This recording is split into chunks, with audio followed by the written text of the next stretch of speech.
मेरे दोस्तों आज जी वीडियो फिर लैके आया ना थोड़े लिए। तो मेरे दोस्तों अल्लाह जाने लोगों को हो की गया है, पता नहीं दुनिया केड़े पासे जा रही है।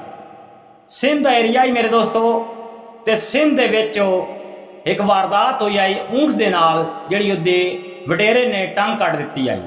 तो एक इसी तरह फिर वाकया मेरे दोस्तों कि चारे टंगा एक ऊंट दियां कटियां गईयां ते रोड दे उत्ते जनाब वो पे होएगा। यह तुसीं वीडियो देख सकते हो।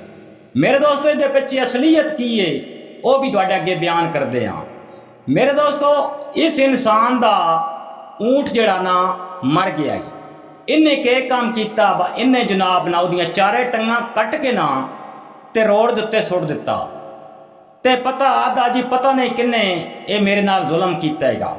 मेरे दोस्तों ये बेईमान हो गया है। जिस तरह उस ऊंट दे दी मदद की गई है ना जिहड़ा कराची च रखा गया है मेरे दोस्तों, इसी तरह इन्हें भी क्या हो सकता है कि मैं इस तरह करा तो मेरी भी कोई मदद करे।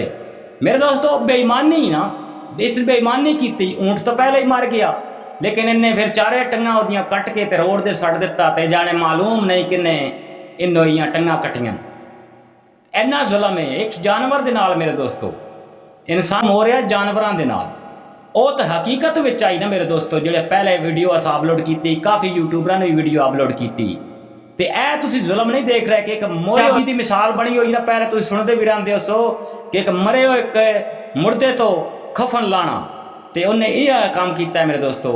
यह छोटी जी वीडियो बनाई है तो एडी अफसोस करने की कोई जरूरत नहीं है कि उन्हें जान बुझ के किया है कि मैंने भी इसी तरह यानी कि ना जिस तरह उस ऊँट को प्रोटोकॉल मिले है या मदद की गई है तो मैंने भी इस तरह मदद मिले। नहीं मेरे दोस्तों, दुनिया बड़ी बेईमान हो गई है, बड़ियां दो नंबरियां कर दी है मेरे दोस्तों। अक्खां खोल के मेरे दोस्तों रखनी है। छोटी जी वीडियो बनाइए।